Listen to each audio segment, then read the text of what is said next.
नमस्कार प्यारे मित्रों, स्वागत है कि बार फिर से आपका मेरे YouTube चैनल में। प्यारे मित्रों, आज के क्लास में हम पास्ट इंडेफिनिट टेंस पढ़ेंगे। तो इसको शुरू करने से पहले आइए जान लेते हैं इसकी पहचान। जिस हिंदी वाक्य की क्रिया के अंत में, एक बार फिर से, जिस हिंदी वाक्य की क्रिया के अंत में या ये अथवा ता था ती थे ते थे आदि शब्द आए वहाँ पास्ट इंडेफिनिट टेंस होता है करके। आइए देखते हैं इसको चेंज करके। तो सबसे पहले हम रूल की बात करेंगे। तो यहाँ सबसे पहले सब्जेक्ट है, मेन वर्ब, और इसका मेन वर्ब का second form object plus other word है। तो मैं आपको बता दूं कि पास्ट इंडेफिनिट में यहाँ पे हम जो है कि मेन वर्ब का सेकेंड फॉर्म यूज करेंगे। तो सबसे पहले सब्जेक्ट लिखेंगे तो ये सब्जेक्ट हमारा ही हो जाएगा, और उसके बाद में जो है कि मेन वर्ब की बात करेंगे। तो मेन वर्ब भोजन करना यानी खाना खाना। तो भोजन करना का ईट होता है, उसका सेकेंड फॉर्म एट होता है, एट लिख देंगे, ही एट। और उसके बाद ऑब्जेक्ट की बात करेंगे तो क्या कर लिया उसने, भोजन कर लिया यानी खाना खा लिया है, तो भोजन का हम फूड लिख देंगे, ही एट फूड लिख देंगे। अदर वर्ड में कुछ नहीं है। इस तरह से हम यहाँ पे फुल स्टॉप लगा देंगे।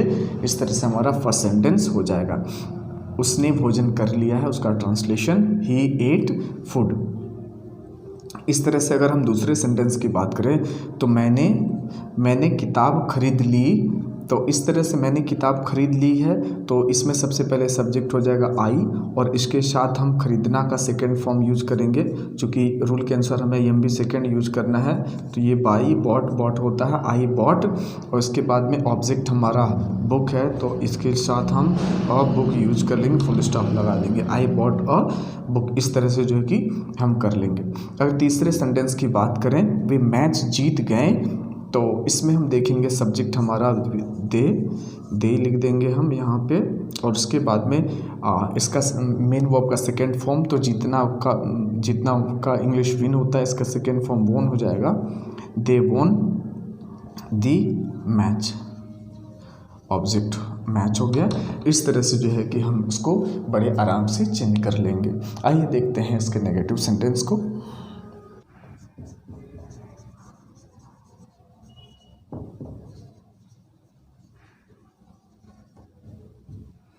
आइए देखते हैं नेगेटिव सेंटेंसेस। सबसे पहले हम इसके रूल की बात करेंगे। तो इसका रूल हो जाएगा subject plus did, helping verb होती है, डिड यूज कर लेंगे। उसके बाद नॉट, और नॉट के बाद मेन वर्ब। ये जब डिड यूज करेंगे तो ये हमारा मेन वर्ब वो फर्स्ट फॉर्म में हो जाता है, तो ये हो जाएगा मेन वर्ब फर्स्ट में आ जाएगा। और उसके बाद ऑब्जेक्ट प्लस अदर वर्ड। जैसे ये उसने खाना नहीं खाया, एग्जाम्पल हम देखते हैं, उसने खाना नहीं खाया तो उसने का हो जाएगा ही, और ही did not, he did not. अब खाना का ईट होता है, ईट, ही डिड नॉट ईट, और फूड, ऑब्जेक्ट हमारा फूड है। इस तरह से हम इसको चेंज कर लेंगे, ही डिड नॉट ईट फूड। अगर हम दूसरे एग्जाम्पल की बात करें तो उसने मेरी मदद नहीं की, उसने मेरी मदद नहीं की। अगर इस सेंटेंस को हम चेंज करेंगे तो सबसे पहले हमारा सब्जेक्ट ही हो जाएगा, ही, उसके बाद में डिड लगाना है, डिड नॉट लगा देंगे, ही डिड नॉट। उसके बाद में मदद करना यानी हेल्प, ये फर्स्ट फॉर्म है तो हम हेल्प ही लिखेंगे, क्योंकि यहाँ रूल में हमारा लिखा हुआ है फर्स्ट फॉर्म यानी मेन वर्ब, यानी कोई फॉर्म नहीं लिखा हुआ, इसका मतलब फर्स्ट फॉर्म में। तो ही डिड नॉट हेल्प मी। इस तरह से जो है कि हम इसको चेंज कर लेंगे। आइए देखते हैं एक और एग्जाम्पल। तुमने उससे बात नहीं की, उससे बात नहीं की। अब इसको हमें चेंज करना है, तो इसको चेंज करने के लिए यू सब्जेक्ट है, लिख दीजिए। इसके बाद did helping verb, did not लगा, डिड हेल्पिंग वर्ब, और उसके साथ नॉट लगा दीजिए, डिड नॉट हो जाएगा, he did not talk, TALK, he did not talk to him, को फुल स्टॉप लगा के छोड़ दीजिए। इस तरह से उससे बात नहीं, तुमने उससे बात नहीं की का ट्रांसलेशन हो जाएगा, you did not talk to him. इस तरह से जो है कि हम नेगेटिव सेंटेंस को भी बड़े आराम से चेंज कर लेंगे। तो आइए शुरू करते हैं इंट्रोगेटिव सेंटेंसेस। इसके लिए सबसे पहले हम क्या करेंगे, HV यूज करेंगे। उसके बाद subject plus MB, object plus other word. तो आइए देखते हैं सबसे पहले ये जो क्या, क्यों, कहाँ, कब, कैसे इंग्लिश में आता है, यानी जिन शब्दों से हम प्रश्न पूछते हैं उन शब्दों की इंग्लिश ऐसे में हम नहीं लिखते हैं, उसमें उसके लिए हम सबसे पहले हेल्पिंग वर्ब ही लिखते हैं।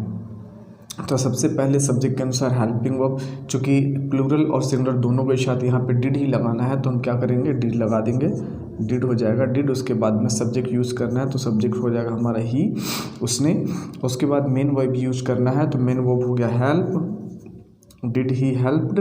उसके बाद ऑब्जेक्ट की बात करें तो तुम्हारी, यानी यहाँ पे यू लगा के हम छोड़ देंगे। इस तरह से जो हमारा फर्स्ट सेंटेंस हो गया। दूसरे सेंटेंस की बात करें, क्या तुमने उसकी पुस्तक वापस की, तो इसके लिए हम वही मैंने बताया था डिड यूज़ करना है तो डिड हम लगा दिए। डिड के बाद में जो है कि सब्जेक्ट यूज़ करना है तो सब्जेक्ट हो जाएगा यू। डिड यू रिटर्न, यानी ये वापस करना, मेन वर्ब यूज़ करना है तो डिड यू रिटर्न चूँकि फर्स्ट फॉर्म में है, did you return his book, question mark लगा के छोड़ देंगे। अगर तीसरे सेंटेंस की बात करें तो क्या मैं शहर चला गया, इसको देखेंगे तो सबसे पहले यहाँ पे भी हम डिड का ही यूज करेंगे और उसके बाद में आई सब्जेक्ट हो जाएगा। Did I go to city, इस तरह से जो है कि इसका भी हम यूज़ कर लेंगे, इस तरह से जो है कि इसको भी हम कर लेंगे। अब आइए देखते हैं इसका जो सेकेंड टाइप ऑफ इंट्रोगेटिव है उसको देखेंगे, यानी जिसमें क्या, क्यों, कहाँ, कब, कैसे बीच में आता है, यानी जिन शब्दों से प्रश्न पूछा जाता है वो बीच में आते हैं। तो आइए देखते हैं। तो हमारे पास 3 एग्जाम्पल है। तुमने उसे कहाँ देखा। अब हम इन सेंटेंस में देखेंगे तो ये प्रश्नवाचक शब्द जो है वो बीच में आए हुए हैं। ये तीनों प्रश्नवाचक शब्द बीच में आए हुए होते हैं। तो जब प्रश्नवाचक शब्द बीच में आते हैं तो हम क्या करते हैं, कहाँ, ये उनकी इंग्लिश सबसे पहले, कहाँ, क्यों, कहाँ, इनकी इंग्लिश सबसे पहले लिख देते हैं। जैसे ये रूल में है, यानी WH वर्ड, यानी ये जो प्रश्नवाचक शब्द है सबसे पहले उनकी इंग्लिश लिखना है। उसके बाद हेल्पिंग वर्ब लगाना है, subject, main verb, object plus other word, last में क्वेश्चन मार्क लगाकर हम छोड़ देंगे। तो आइए पहले सेंटेंस को चेंज करते हैं। ये कहाँ, कहाँ की इंग्लिश वेयर। इसके बाद में हेल्पिंग वर्ब लगानी है हमें तो डिड हो जाएगा helping verb. Where did subject use करना है तो सब्जेक्ट हमारा you. Where did you see, main verb see और object him. Where did you see him, इस तरह से हम इसको चेंज कर लेंगे। अगर हम दूसरे सेंटेंस की बात करें तो इसमें उसने तुम्हारी पुस्तक क्यों ली। यहाँ ये जो क्यों है ये इंट्रोगेटिव सेंटेंस है, यानी प्रश्नवाचक शब्द है। तो सबसे पहले हम क्या करेंगे, इसकी इंग्लिश लिखेंगे रूल के अनुसार तो ये हो जाएगा वाई। इसके बाद में हेल्पिंग वर्ब यूज करना है तो यहाँ पे हम लगा देंगे डिड। अब अगर इसके बाद सब्जेक्ट यूज़ करना है तो सब्जेक्ट हो जाएगा हमारा ही, वाई डिड ही। उसके बाद मेन वर्ब है तो मेन वर्ब लेने की इंग्लिश टेक होती है, टेक लिख देंगे हम इस तरह से, वाई डिड ही टेक। और ऑब्जेक्ट है जो हमारा वो तुम्हारी पुस्तक तो योर बुक, यहाँ पे हम योर बुक कर देंगे। ये हो जाएगा हमारा ऑब्जेक्ट। तो इस तरह से जो है कि इसको हम चेंज कर लेंगे। इसका ट्रांसलेशन उसने तुम्हारी पुस्तक क्यों ली का हो जाएगा, why did he take your book, इस तरह से हो जाएगा। तीसरे की बात करें हम तो यहाँ पे वही काम करना है, यानी जो प्रश्नवाचक शब्द है सबसे पहले उसकी इंग्लिश लिखनी है। उसके बाद में helping verb, subject, main verb, object plus other word. तो सबसे पहले कहाँ प्रश्नवाचक शब्द तो इसकी इंग्लिश लिखेंगे तो ये हो जाएगा वेयर। उसके बाद में helping verb did, where did.